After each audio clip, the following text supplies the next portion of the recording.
Hello everyone. सो आज की इस वीडियो में हम शुरू कर रहे हैं चैप्टर 5 कॉन्टिन्यूस फंक्शन। ठीक है। सो कॉन्टिन्यूस फंक्शन की जो डेफिनेशन है वो क्या है? Let a is a subset of r and f is a function on a and c belonging to a। We say that f is continuous at c if given any epsilon greater than 0. There exists a delta depending on epsilon greater than 0 such that if x belong to domain of the function, x belong to a means domain of the function, and mod of x minus c less than delta, then mod of fx minus fc less than epsilon. अगर ये property satisfy होती है तो हम कहते हैं कि given function f at c पर कॉन्टिन्यूअस है। ठीक, ये लिमिट की डेफिनेशन से किस तरीके से डिफरेंट है? तो लिमिट की डेफिनेशन से एक तो देखिए इस पॉइंट पे डिफरेंट है, एक यहां डिफरेंस है और एक यहां डिफरेंस है। ओके, तो लिमिट के पॉइंट में लिमिट जब निकालते हैं फंक्शन की तो इस वाले सिचुएशन में क्या डिफरेंस होता है? c belong to a compulsory नहीं होता, but in place of that condition वहां क्या होता है? c must be a cluster point of a domain, जो भी फंक्शन है। लिमिट के केस में c a में हो जरूरी नहीं है, लेकिन वो उसका क्लस्टर पॉइंट होना चाहिए। ओके, और दूसरी कंडीशन यहां पर देखिए, लिमिट में क्या होता है? x minus C greater than 0 भी होता है। मतलब you have not required to check at c, मतलब आपका c इग्नोर होता है और यहां पर l की जगह क्या आ जाता है? fc। मतलब इस केस में फंक्शन c पे डिफाइन होना चाहिए, इसलिए वो यहां पर लेता है। तो एक बेसिक सा हम एग्जांपल लेते हैं। जैसे सपोज मैं एक ये पैराबोला की सिचुएशन ले लेता हूं suppose, and suppose this coordinate is 0,2। तो अगर हम कहें कि भाई 0 पे इस फंक्शन की लिमिट क्या है, ठीक है, तो ये रफली कुछ पैराबोला है x स्क्वायर वाला, y is equal to x square pattern का। तो अगर मैं यहां से 0 की तरफ अप्रोच करूं तो मेरा फंक्शन कहां अप्रोच कर रहा है? Suppose this is f. So if x approaches to 0 minus, then where f approaches? So f approaches to, देखो f मतलब y की वैल्यू कहां अप्रोच कर रहा है? वो 2 पे अप्रोच कर रहा है। और सिमिलरली अगर मैं यहां से बात करूं 0 की बजाय, तो f कहां अप्रोच करेगा? Again 2। But in case of limit क्या होता है और कंटिन्यूटी में क्या है? सपोज अगर ये पॉइंट यहां पर ना होके यहां पे होता, सपोज मैं ऐसा फंक्शन डिफाइन कर दूं जिसमें 0 से 1 आ रहा है, बाकी ये पैराबोला है, तो आप देखेंगे कि लेफ्ट राइट लिमिट इक्वल है, बट एफ सी की जो वैल्यू है वो डिफाइन तो कर ली मैंने इस क्वेश्चन में, बट वो 1 आ गई 0 की वैल्यू, तो कंटिन्यूअस नहीं है। लेकिन इस सिचुएशन में क्या होता है कंटिन्यूटी में कि वो यहीं पर होना कंपलसरी होता है। एक तो ये कंडीशन है कॉन्टिन्यूटी के लिए। और अब जैसे इसमें बात कर रहे थे हम कि सी पे डिफाइंड हो ऐसे जरूरी नहीं है ना, ऐसा भी, क्योंकि हमें सी पे चेक नहीं करना होता, तो हो सकता है हमारा फंक्शन सी पे डिफाइंड भी ना हो इन केस ऑफ लिमिट, लेकिन कॉन्टिन्यूटी के केस में फंक्शन सी पे डिफाइन होना चाहिए। ठीक है। ओके, सो नेक्स्ट हमारा एक रिजल्ट है थ्योरम नंबर 5.1.2। ये क्या कहता है कि a function f is continuous at a point c if and only if given epsilon neighbourhood v epsilon fc of fc there exists a delta neighborhood v delta c of c such that if x belong to this then fx belong to this। Okay, ये है। तो ये बिल्कुल क्या है, जैसे limit में भी था सेम वही थ्योरम है। ये एक हिसाब से हम इसे कह सकते हैं कि ये नेबरहुड वर्जन है कॉन्टिन्यूटी की डेफिनेशन का। तो ध्यान से देखेंगे तो ये डेफिनेशन ही होती है। अगर x इसमें बिलोंग कर रहा है तो क्या कंडीशन होगी? ये क्या होता है? x और c का जो मॉडुलस है वो लेस देन डेल्टा होता है। सेम यहां पर ही कि fx और fc का जो मॉडुलस है उसका डिस्टेंस लेस देन एप्सिलॉन होता है। ठीक है, और result if and only if आ जाता है। ठीक है, सो प्रूफ करते हैं हम इसे। So first suppose that, assume that f is continuous at c। तो आपको क्या प्रूफ करना है? Given absolute neighbourhood there exist a delta neighbourhood. तो एब्सोल्यूट नेबरहुड गिवन है, तो let V absolute F C be any absolute neighbourhood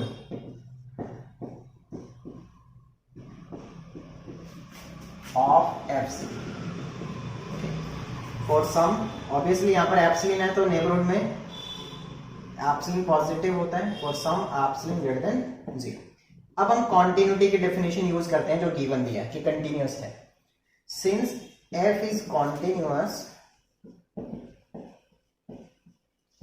at c, therefore for epsilon greater than 0 there exists delta greater than 0 such that if x belong to domain and mod x minus c less than delta, then mod of fx minus fc less than epsilon। ठीक है, तो ये हमने क्या करा, ये हमने continuity की डेफिनेशन लिखी, ठीक है, जो अभी अभी लिखी थी ना, तो सेम वही कॉन्टिन्यूटी की डेफिनेशन लिखी। अब इसको आप ब्रेक करना शुरू करो। यहां से मैं दोबारा लिखता हूं इस लाइन को, if x belong to a and, तो अगर मैं इसको ब्रेक करूं तो कैसा आएगा, x lies between c minus delta to c plus delta, then same story for fx fc minus epsilon. ठीक है, अगर आप ध्यान देंगे तो ये सब चीजें आपने लिमिट में भी की थी, उसमें यहाँ l लिखा था बस। ठीक है, so if x belong to a and, इसको आप कैसे लिख सकते हैं, x belong to open interval c minus delta c plus delta, जिसका नाम हम ऐसे रखते हैं। ठीक है, then fx belong to open interval fc minus epsilon से fc plus epsilon, and this what is this, this is nothing but v epsilon of fc। ठीक है, सो क्या कंडीशन बन गई आपके पास, x belong to a intersection, इस set का नाम v डेल्टा c, then fx belong to v epsilon fc। ठीक है, सो ये आपका वन वे प्रूफ हो गया, x belong to this set then fx belong to this one. ठीक है, तो अब हम इसमें कन्वर्स वाला पार्ट प्रूफ करते हैं।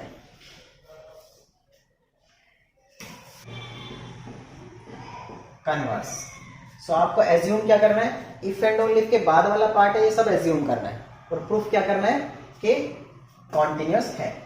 सो to show f is continuous at c, तो उसके लिए जो डेफिनेशन क्या कहती है, आर्बिट्री एप्सिलॉन से स्टार्ट करो। ठीक है, लेट एप्सिलॉन ग्रेटर देन 0। अब हम एक सेट ये वाला लेते हैं, एप्सिलॉन नेबरहुड गिवन होगा तो, है ना, तो एप्सिलॉन नेबरहुड कंसीडर करते हैं fc का, fc minus epsilon fc plus epsilon. So take this n epsilon neighbourhood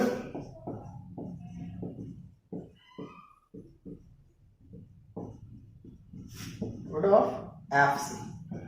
so by given condition या given hypothesis,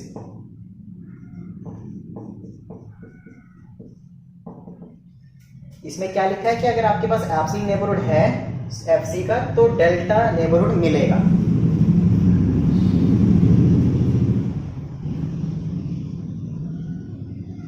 so by given hypothesis there exists a delta neighborhood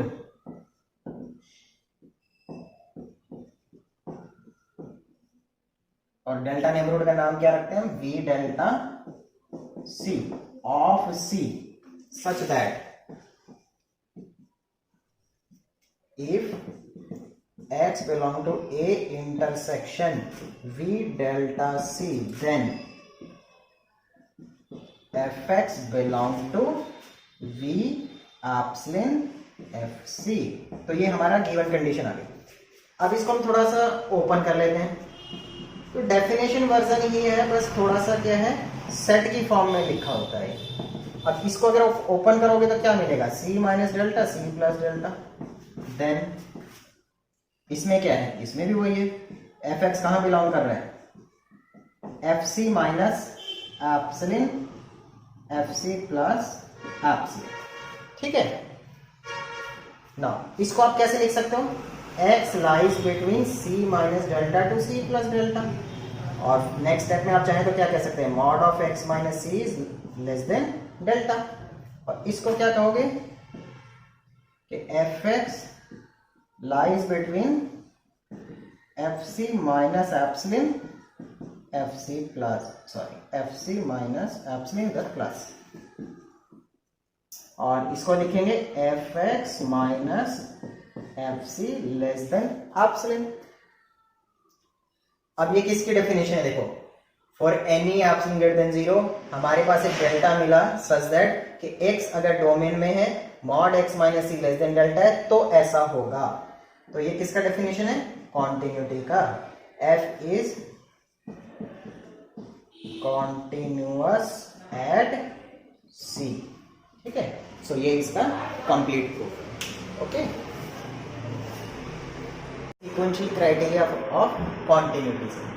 This is 5.1.3 chapter 5 sequential criteria for continuity. Actually इसका जो proof है वो बिल्कुल same है जो आपने sequential criteria for limit पढ़ा है। सिर्फ एक ही डिफरेंस है कि जहां पर हम FC लिख रहे हैं लास्ट में, यहाँ पर जहां FC लिख रहे हैं वहां पर उसमें L लिखना होता है। Rest everything is same. But as a revision हम दोबारा इसको रिपीट करते हैं प्रूफ को, तो उसमें सीक्वेंशियल क्राइटेरिया जो लिमिट का था वो भी रिवाइज हो जाएगा, आपको ये भी आ जाएगा।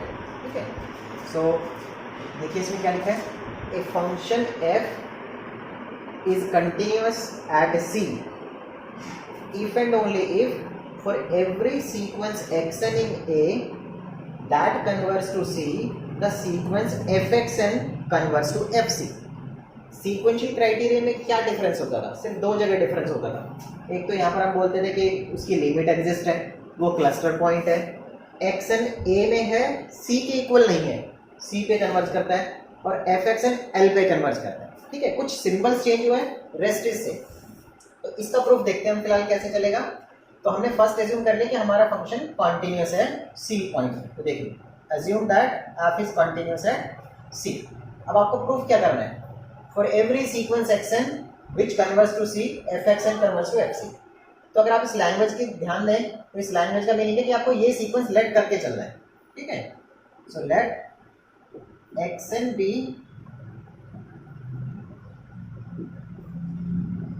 any sequence in a such that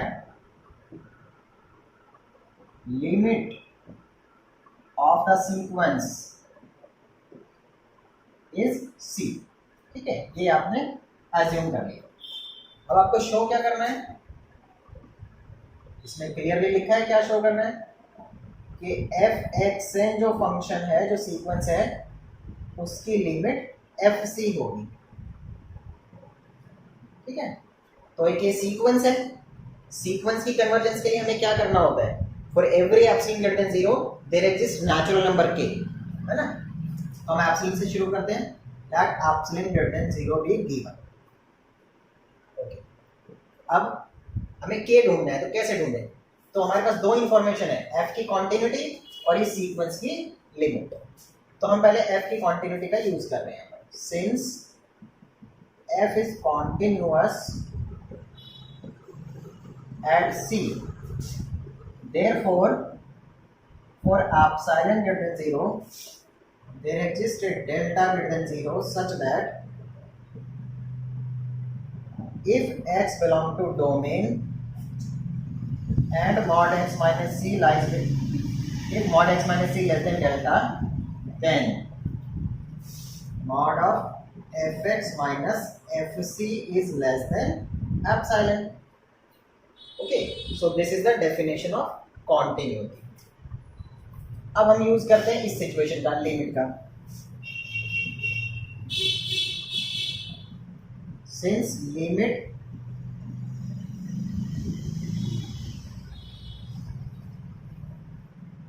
okay.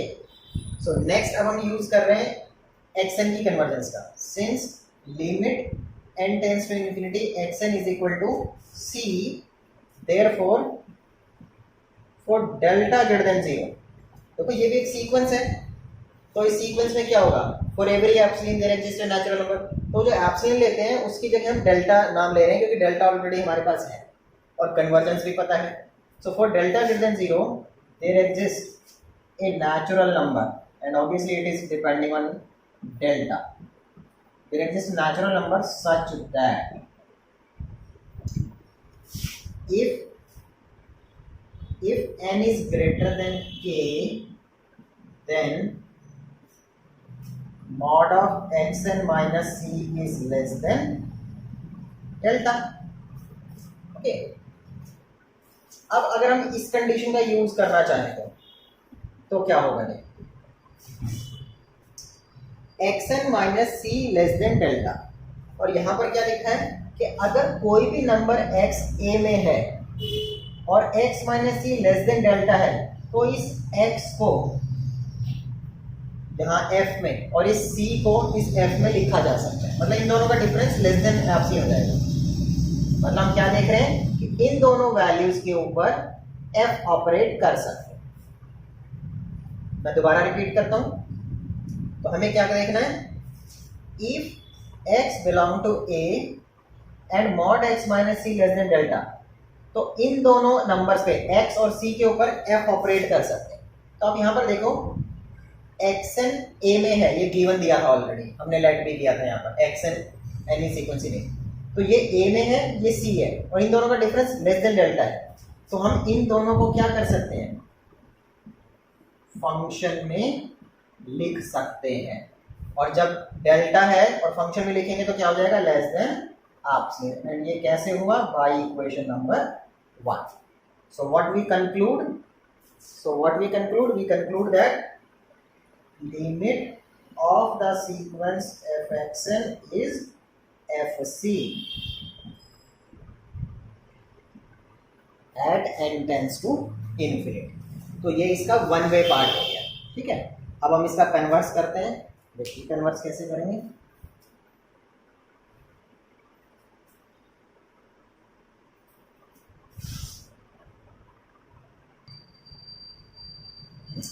So converse part में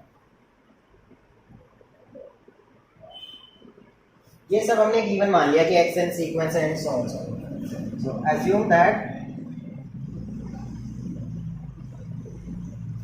if xn be any sequence in a with limit of xn is c, then limit of fxn is fc at infinity। ठीक है, show क्या करना है आपको, आपको show करना है f is continuous at c, continuous at c। तो कॉन्टिन्यूस के लिए आपको क्या करना पड़ता है, आप सीन के लिए डेल्टा ढूंढना पड़ता है, बट जैसा सीक्वेंशियल क्राइटेरिया में करा था हम उसी तरीके से करेंगे, कॉन्ट्राडिक्टरी मेथड से ही होगा। Okay, so we will show this result by contradiction. Let it possible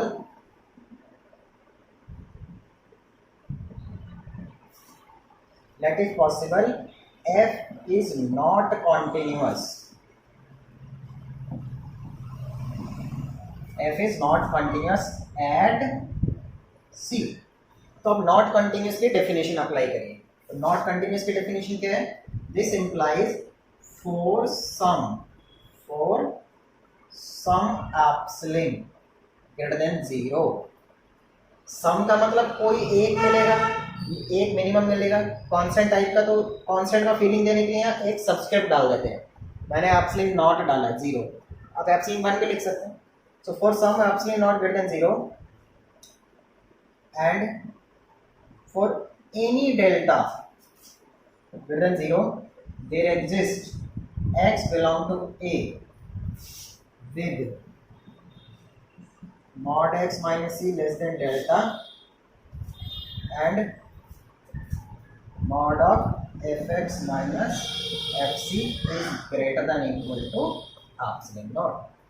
ठीक है, तो नॉट कंटिन्यूस होने की यही डेफिनेशन होती है, डिसकंटिन्यूस होने की। ठीक है, डिसकंटिन्यूस होने की ये डेफिनेशन है ना कि फॉर सम epsilon greater than 0 and whatever delta we take, कुछ भी हम डेल्टा ले लें तो हमें डोमेन में एक नंबर x जरूर ऐसा मिल जाएगा जो इस प्रॉपर्टी को तो सेटिस्फाई करेगा बट fx माइनस fc को लेस देन epsilon नहीं कर पाएगा। ठीक है, सो इन पर्टिकुलर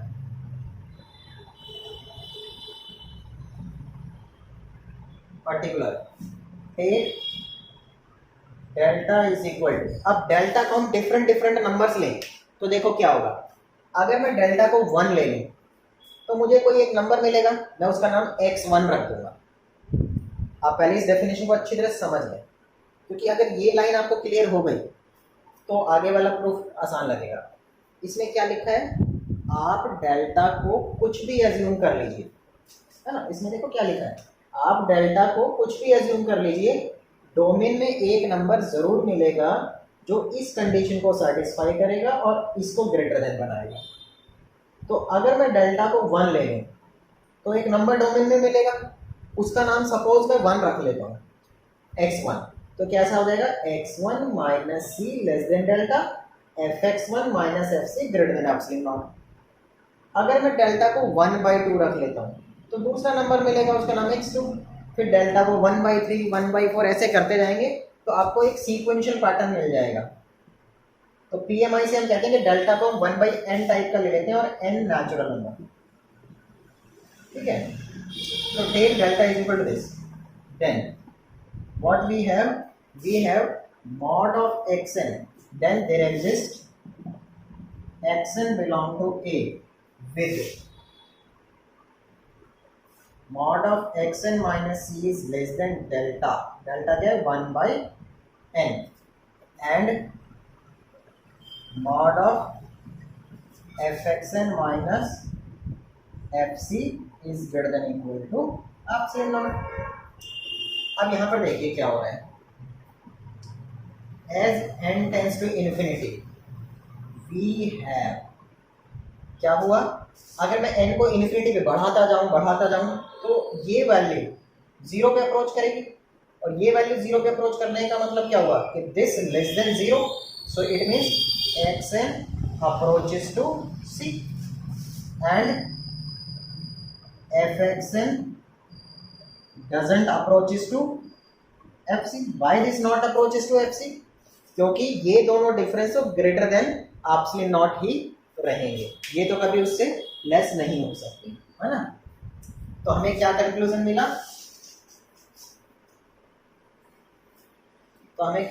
मिला, सो दिस इंप्लाइज, देखो अब हमने एक सीक्वेंस ढूंढ ली जो सी पे कन्वर्ट कर रही है और उसकी फंक्शन वैल्यू एफ सी पे नहीं है, बट हमने एज्यूम क्या किया था, मैंने इरेज कर दिया कि whenever xn converts to c fxn converts to fc, ये एज्यूम कर रखा था। तो this is a contradiction,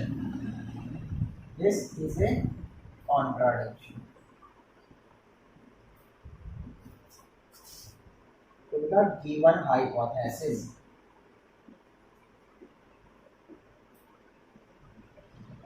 therefore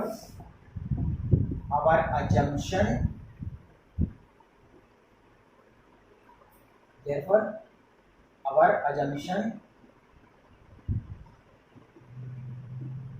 was wrong, hence f is continuous at c। तो इसका मतलब ये फंक्शन कॉन्टिन्यूस होना चाहिए। ठीक है, तो ये सीक्वेंशियल क्राइटेरिया का प्रूफ है और ये क्वेश्चंस करने में बहुत हेल्पफुल होता है, तो इसको बहुत अच्छे से पढ़ें। ठीक है, और ये फ्यूचर में जितने भी क्वेश्चंस हम कंटिन्यूटी में करेंगे तो बहुत जगह यूज होगा। ठीक है, तो मिलते हैं नेक्स्ट वीडियो में। Thank you very much.